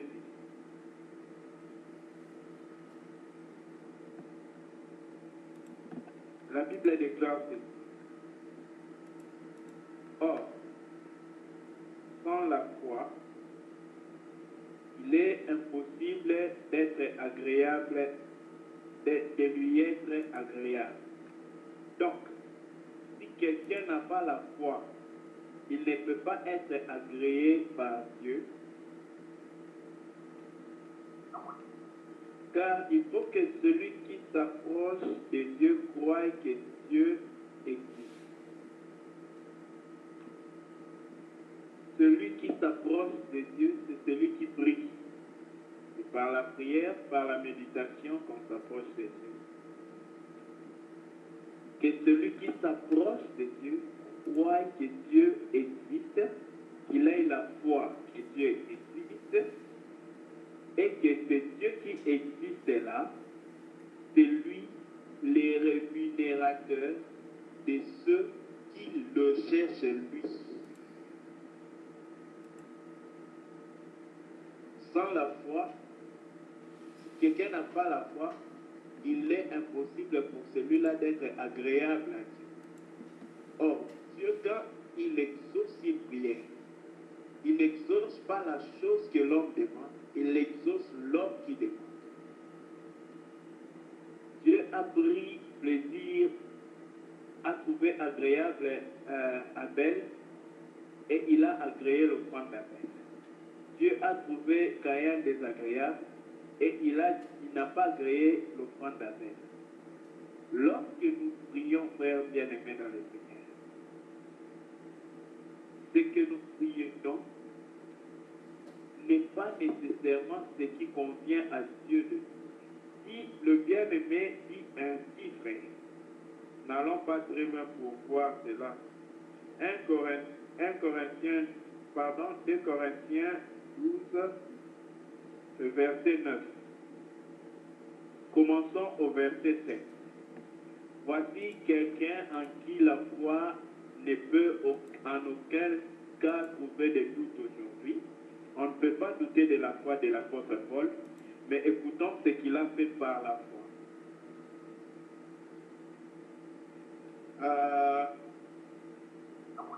2 Corinthiens 12, le verset 8 à 9. 3 fois j'ai prié le Seigneur d'éloigner cette écharpe de lui. Et le Seigneur lui a dit, la grâce du Seigneur lui suffit, car la puissance de Dieu s'accomplit dans la vie. Bien-aimés dans le Seigneur, quand nous demandons quelque chose à Dieu, nous allons auprès de Dieu. Il nous convient d'abord d'être agréable, ensuite de le demander à Dieu sans doute. Mais même quand nous demanderons cela sans doute, cela ne veut pas dire que notre sujet de prière est une obligation pour Dieu. Bien aimé, notre sujet de prière, c'est comme un enfant. Prenons ça. Quand un enfant dit à ses parents, papa, j'ai besoin de 100 000 francs par exemple. Le papa va voir, cet enfant, qu'est-ce qu'il va faire avec 100 000 100 000 francs, c'est un danger pour cet enfant. Il peut aller devenir ivre dans la route ou de gâter toute sa vie. Le père ne va pas donner la chose qui peut gâter son enfant. Voilà pourquoi l'amour de Dieu, frère. Nous ne devons pas prendre l'amour de Dieu comme si Dieu vient pour nous faire une faveur selon nous, pour nous mettre à l'aise selon notre contexte. Non. L'amour de Dieu ne consiste pas au bien-être de la chair d'abord.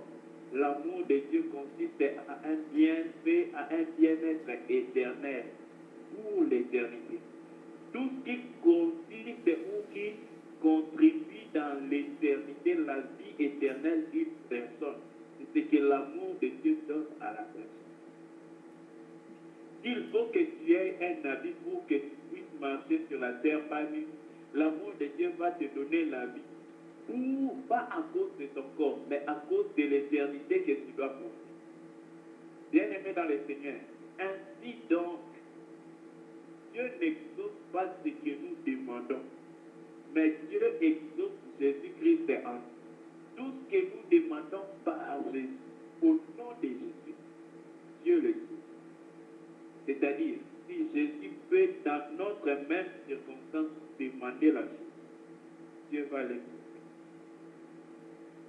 Mais si nous demandons quelque chose, oh bien-aimé, pourquoi est-ce que l'apôtre Paul voulait se débarrasser des décharges dans sa chair? Parce que c'était quelque chose de gênant dans sa chair. Mais c'était quelque chose d'important pour nous. La plupart des choses que nous pouvons demander, si cela est important pour Dieu, même après 1000 ans de prière, Dieu connaît ce qui est meilleur. Un parent, ce n'est pas parce qu'un enfant lui dit, je vais partir à tel endroit. Le parent va le laisser aller. Non, le parent va l'amener là où il est confortable d'aller. Un enfant plein d'angine qui dit, je veux des ice cream ou bien des filets glacés ou crèmes glacées. Les parents lui refusent les crèmes glacées. Est-ce que le parent n'aime pas son enfant? Bien aimé, il aime son enfant. Il sait que l'enfant ne voit pas le mal qu'il y a dans l'ice cream pour quelqu'un qui a l'angine. De même, Dieu, il voyait l'importance de l'écharpe dans la vie de Paul, et Paul, en tant qu'humain, ne voyait pas l'importance de cette écharpe. Il a prié 3 fois, donc il tenait à ce que Dieu enlève cela de sa chair. Mais bien aimé, cela était important pour Dieu dans sa chair. Donc, quand nous prions, frère, ce que nous demandons à Dieu n'est pas une imposition pour nous. Mais ce que nous devons savoir, tout ce que nous demandons en prière, les rémunérateurs de ceux qui les cherchent rémunèrent toujours. Je vais m'expliquer. Si le frère a prié pour la guérison, Dieu ne lui a pas donné la guérison, certainement, sans aucun doute. Au nom de Jésus, je peux le dire, bien-aimé, Dieu a donné à ce frère-là, il a prié par la foi au nom de Jésus-Christ. Dieu lui a donné ce qui était meilleur pour lui. Dieu ne donne pas de bonnes choses, il donne les excellentes choses. La Bible déclare dans ça que tout don parfait et toute grâce excellente vient du Père des Lumières dans les cieux. Bien-aimé, c'est lui qui donne ce qui est meilleur. Mais son meilleur à lui, bien-aimé, ce n'est pas souvent ce que nos dieux appellent meilleur. Voilà pourquoi lorsque nous demandons à Dieu quelque chose, ne pensons pas que Dieu va le donner tel que nous le voulons. Donc quand on dit pique, Dieu donne pique comme on l'a dit. Non. Dieu peut donner si cela est conforme à sa volonté pour nos vies dans ce temps-là. Si ce n'est pas pique en ce moment-là, ça peut être crayon, ça peut être marqueur. Ce que Dieu donne, il faut reconnaître que c'est le meilleur. C'est le parfait, c'est l'excellent. Tout ce que nous demandons, c'est le faux. Merci. Amen. Ok. Je ne sais pas si quelqu'un a encore une réponse pour le Q&A. Ok. Je voulais d'abord remercier le frère Frédéric pour la question. Et merci au Seigneur pour la réponse de notre frère Paul. Tout d'abord, ce que je voulais dire par rapport aux enseignements, la foi que nous avons reçue, par rapport à la façon dont Dieu m'a encore fortifié sur ce sujet. Si je me rappelle très bien, j'ai une bonne mémoire, par la grâce de Dieu. La parole de Dieu nous avait dit ce jour-là, disait le début, l'auteur, l'architecte, c'est-à-dire celui-là qui est le fondateur de la foi. C'est la compréhension de notre foi. Au fait, la foi, c'est Jésus. C'est lui notre foi. C'est lui la foi. Pas quelque chose d'autre. Donc, la parole de Dieu, ça va dire que la foi, ce n'est pas une présomption. Ce n'est pas penser positivement.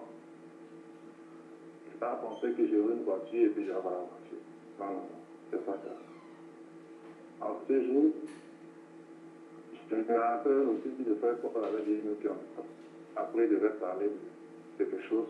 Il avait dit qu'il devait parler de la différence entre la présomption, une soumission, quelque chose comme ça. Entre la présomption, foi et quelque chose. Trois différences. C'est trois choses qui devaient parler. Peut-être par la grâce que tu vas parler après. Donc, la foi, c'est Jésus. Notre foi repose sur qui? C'est Jésus. Qui est le détenteur de la foi? C'est Jésus-Christ. Merci. Et ce que je voulais dire aussi, c'est que je prends un exemple. Nous voyons les braqueurs qui vont braquer. Nous voyons les vendeurs de drogue qui vont vendre la drogue. Surtout les Mexicains. Ils prient sérieusement avant d'aller faire des actions. Ils prient avant d'aller braquer. Après, pour aller braquer, ils vont tuer pour pouvoir prendre l'argent. Hein. Pour prendre la drogue aussi, peut-être il y aura des clashs entre les policiers. Et plus que la marchandise puisse passer, et plus que le braquage puisse bien se faire. Donc, il tient avec foi. Bon, maintenant, quand cela arrive, est-ce que c'est par la foi que cela a été agréé? Et quelle est cette foi-là par laquelle cela a été agréé?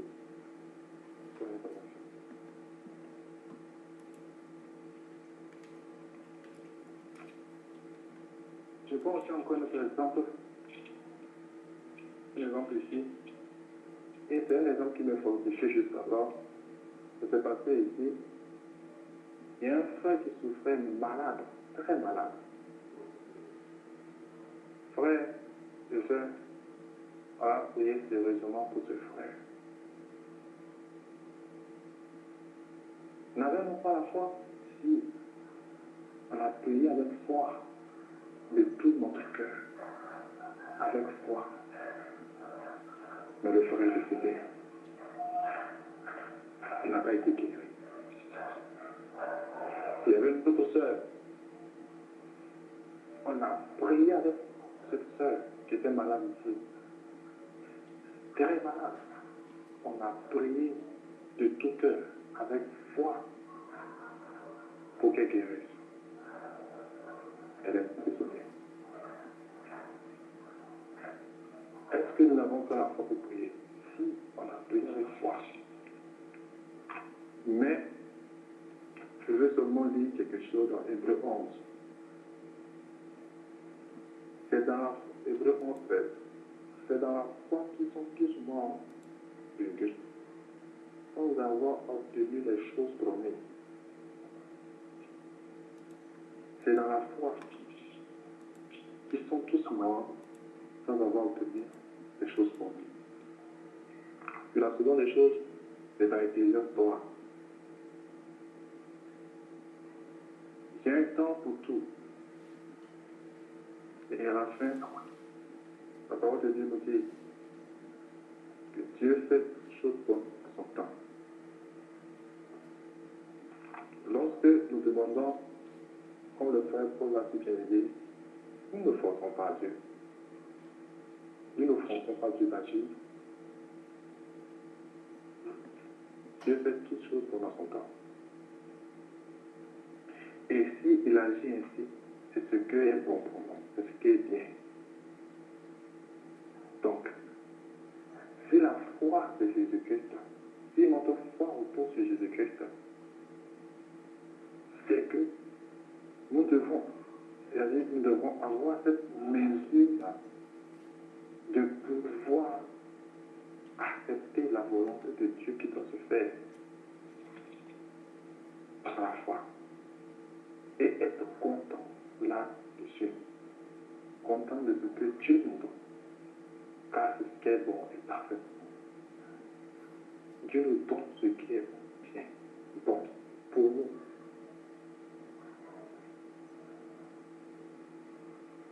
Amen. C'est tout ce que je peux ajouter. J'ai une question. En fait, j'aimerais savoir par rapport par rapport au chapelet, où à un moment donné, on fait le rosaire, on prie, et le chapelet, on prie la Vierge Marie aussi, on récite, je crois en Dieu, on récite aussi le Notre Père. On dit, enfin, d'autres disent qu'on ne doit pas prier la Vierge Marie, même si c'est elle qui a engendré Jésus. C'est Jésus seul et Dieu que nous devons prier. Donc, je ne sais pas, j'aimerais comprendre en fait réellement, est-ce que le fait que les catholiques récitent le rosaire, c'est une chose qui va à l'encontre de la parole de Dieu? Et deuxièmement, si quand il y a des prières aussi adressées au Saint-Esprit, est-ce que ça se fait?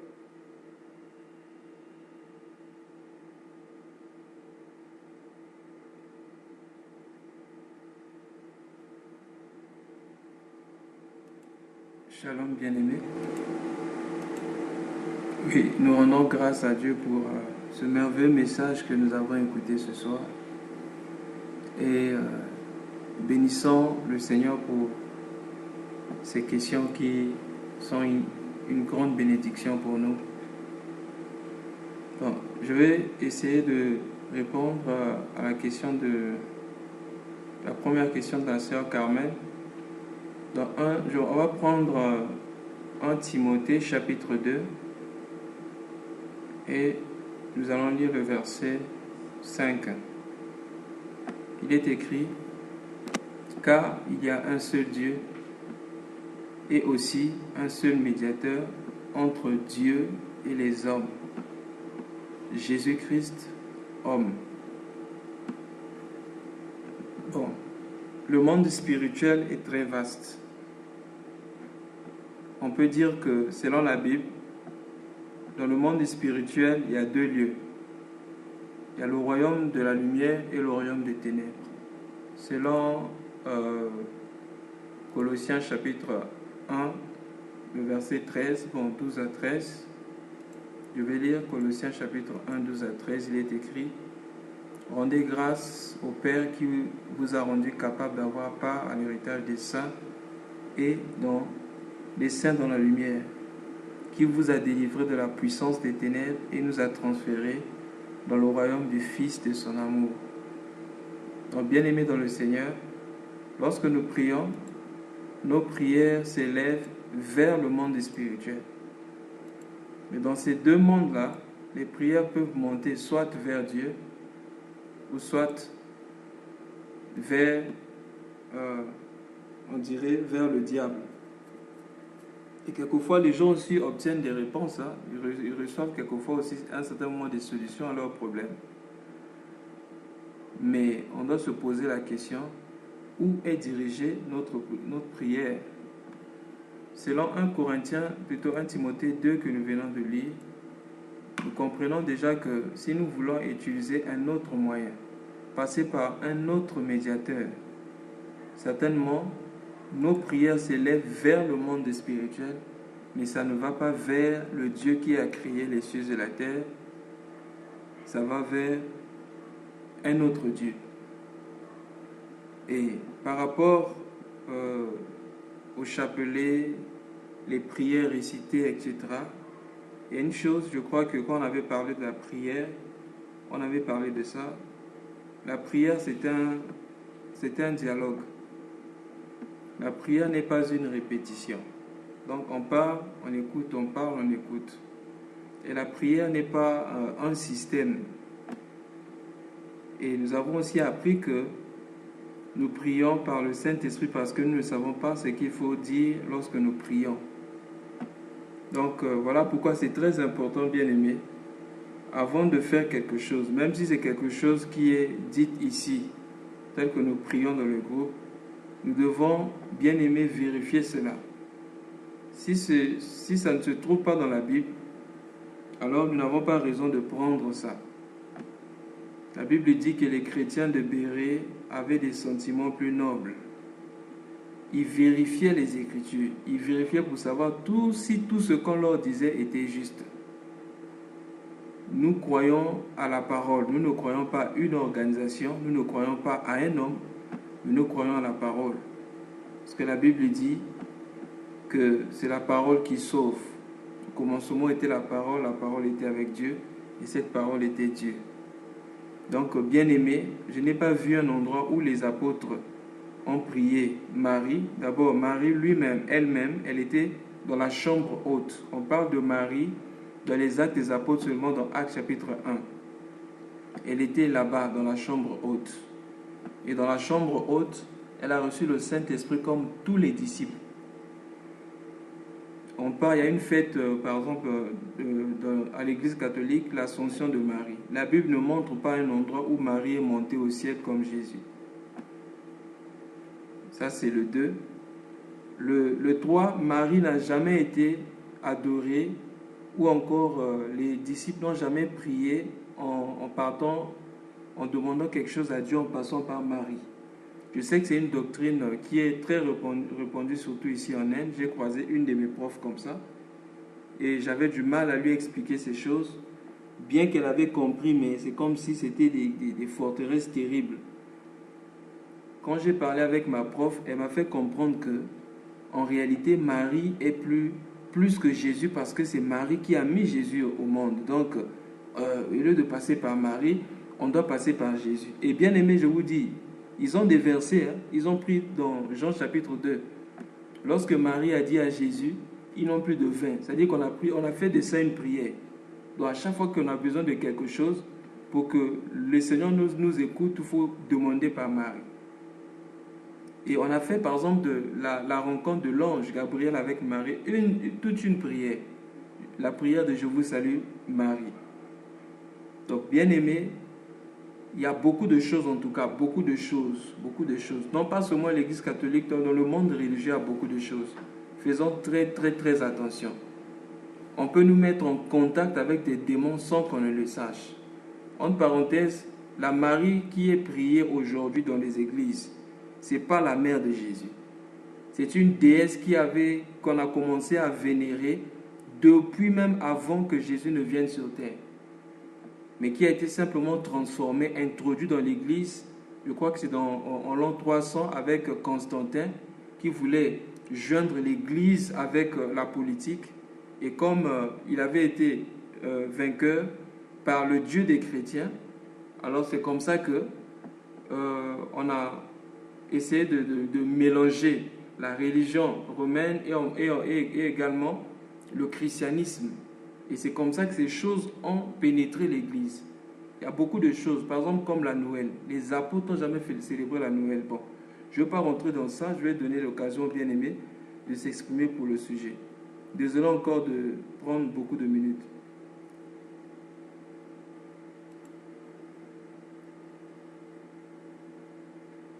Shalom. Amen. Je dis merci au Seigneur pour la réponse de chaque question. Tout d'abord, j'aimerais dire que, avant de commencer par faire quelque chose, il est très important de savoir pourquoi on le fait, comment on le fait, pour quelle raison, pour quel but, et où est-ce qu'on en est. Et savoir le fondement de cette chose, l'origine de cette chose. Ok, so let's go. Le rosaire, il faut d'abord comprendre c'est quoi le rosaire, savoir c'est quoi le rosaire, pourquoi le rosaire, et quel fait cela m'amène. Et quel cela m'amène. En quoi ça fait quelque chose à ma vie chrétienne par rapport à ma relation avec le Seigneur. Il faut.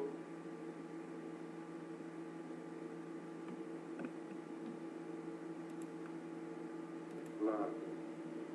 Ok. Voilà, par rapport à la concentration.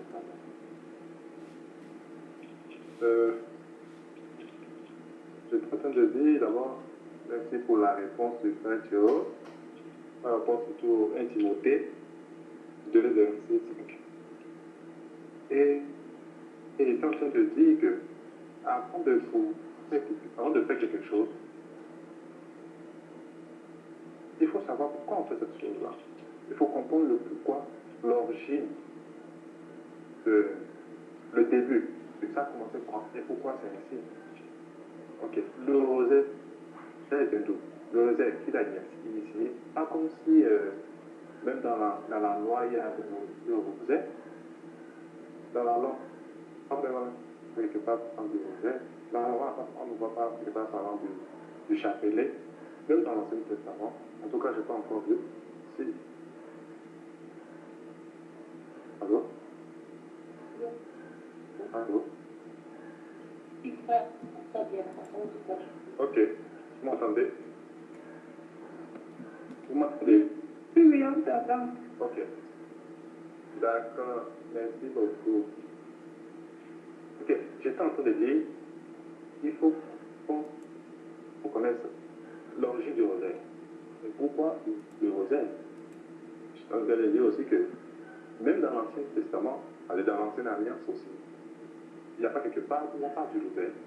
Il n'y a pas quelque part où on parle du chapelet. Le rosaire, on sait que le rosaire, c'est une prière adressée à la Vierge Marie. Ça a commencé comment? Il faut qu'on puisse comprendre comment cela a commencé et pourquoi ils l'ont initié, qu'on le fasse dans l'église.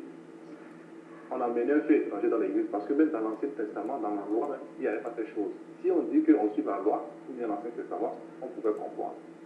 Mais dans l'ancienne alliance, dans la Bible, il n'y a pas ça. Nous marchons par rapport. Et si nous pouvons dire à la parole de Dieu, et je dis, si nous pouvons dire, nous marchons par rapport à la parole de Dieu. Donc, ce qu'il n'y a pas dans la parole de Dieu, nous ne devons pas pratiquer cela. Donc, par conséquent, il n'y a pas de chapelet dans la parole de Dieu, ni dans l'Ancien Testament, ni dans le Nouveau Testament.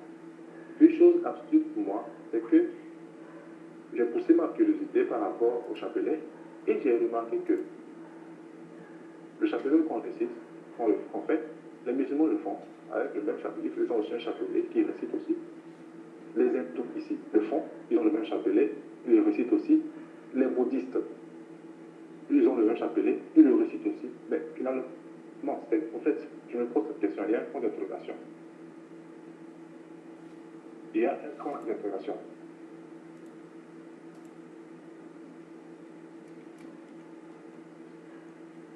Amen. Donc, nous devons véritablement commencer à comprendre pourquoi. Voilà. Deuxièmement, comme la sœur est en train de dire, prier Marie. Le frère aussi vient de dire, il n'y a qu'un seul médiateur. Bon. Pourquoi je vais prier une personne qui n'est pas morte pour moi? Pourquoi je vais aller prier pour une personne qui n'a pas payé pour moi? Je dois remercier la personne qui a payé la rançon pour moi. Je dois remercier la personne qui est décédée pour moi.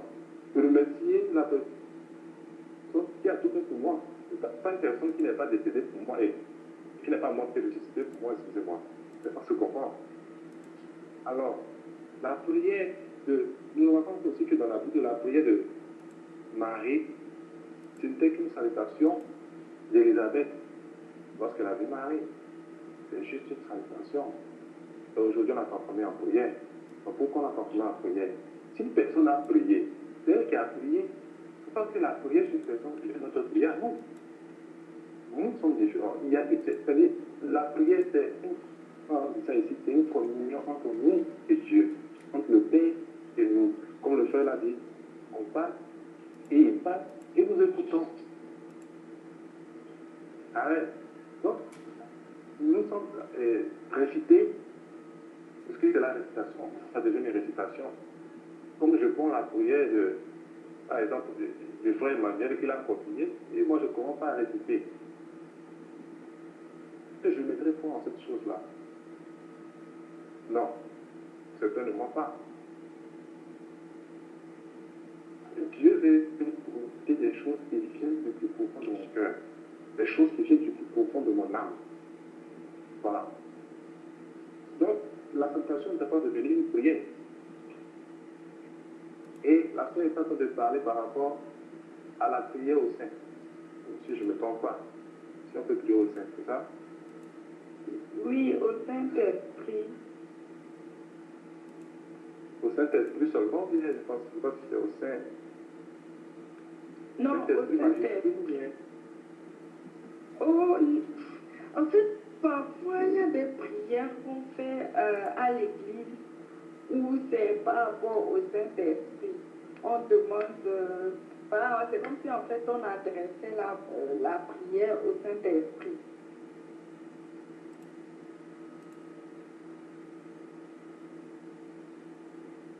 C'est pas la prière où on dit on adresse la prière au Saint-Là.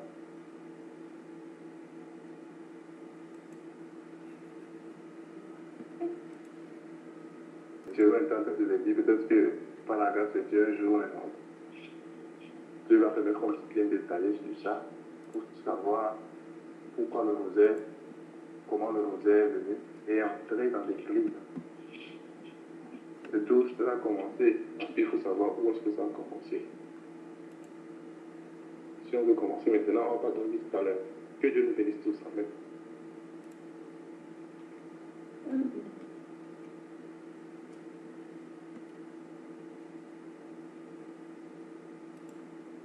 Formule pour la prière. Je reviens à ce que ceux qui ont parlé avant moi ont dit. Nous devons prier selon la parole de Dieu et conformément à la disposition de nos cœurs. Notre prière doit être faite avec une conscience pure devant Dieu. C'est-à-dire notre conscience et notre cœur et notre pensée sont unis dans ce que nous demandons. Si ma conscience n'est pas d'accord avec quelque chose que je dis et que je le dis, c'est que je ne suis plus dans l'intégrité. Donc, la prière doit être faite selon ce que dit la parole, mais en conformité avec ma conscience, ma pensée et mon cœur. Ainsi donc, la prière ne doit pas être quelque chose de formulé, elle ne doit pas être quelque chose quelconque que quelqu'un fait, même pas une répétition continuelle d'un verset quelconque. Même quand le Seigneur Jésus disait voilà comment vous devez prier, il n'a pas dit toutes les fois où vous priez, dites ces paroles, comme je les ai dit. Notre Père. Sinon, quand on doit prier, on va dire notre Père qui est au ciel, que ton nom jusqu'à délivre-nous du mal. Amen. Toutes les prières devaient être comme ça. Mais on va voir que lui-même, Jésus, quand il priait, ce n'était pas le cas.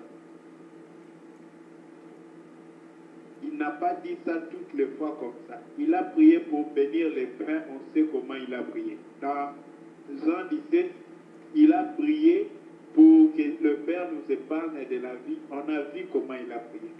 Mais dans toutes les prières que Jésus va faire, il va commencer par la gloire de Dieu, l'action de grâce à Dieu, l'honneur à Dieu. Donc la prière doit commencer dès la satisfaction de Dieu aux besoins de l'homme. L'honneur de Dieu, la glorification de Dieu, ensuite l'homme. Voilà pourquoi, frères, ne nous limitons pas seulement à avoir les mots de l'Écriture, allons dans la pensée de l'Écriture, car les mots sortent de la pensée. Ce sont les mots qui font la pensée, mais c'est la pensée, l'idée qui engendre les mots, et non les mots qui engendrent l'idée. Par rapport au Saint-Esprit, nous devons être très sages. Nous pouvons parler au Saint-Esprit parce que c'est un homme, il entend. Quand je dis un homme, ça ne veut pas dire un humain, un être, voilà. Donc c'est un être, il entend, il comprend. Et quand on doit être ami avec le Saint-Esprit, avoir une affection du Saint-Esprit, une amitié, une communion du Saint-Esprit, c'est parce qu'on peut lui parler et il peut nous parler.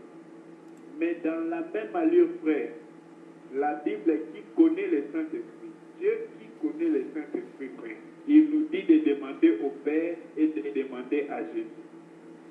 Voilà pourquoi, dans notre prière, il est plus convenable. Je ne dis pas qu'il est faux de prier le Saint-Esprit, mais je me fie à ce que la Bible m'enseigne.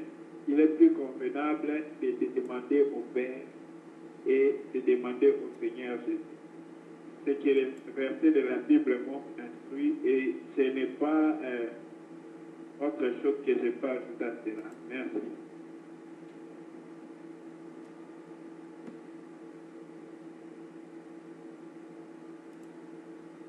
Merci frère Pierrot.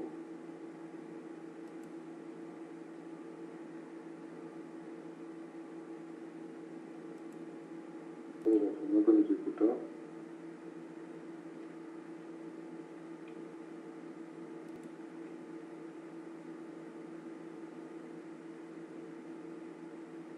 Par la grâce de Dieu, que Dieu va nous amener à nous instruire par rapport à toutes ces choses graduellement pour que nous puissions aller de gloire en gloire avec lui. Amen. Merci pour cette nuit. Merci pour toutes les familles représentées ici. Merci pour tes mains. Gloire te soit rendue. Pour les services. Merci de toujours nous parler, Père. Laisse que nos oreilles soient toujours libres à ta voix. Au nom puissant de Jésus. Amen.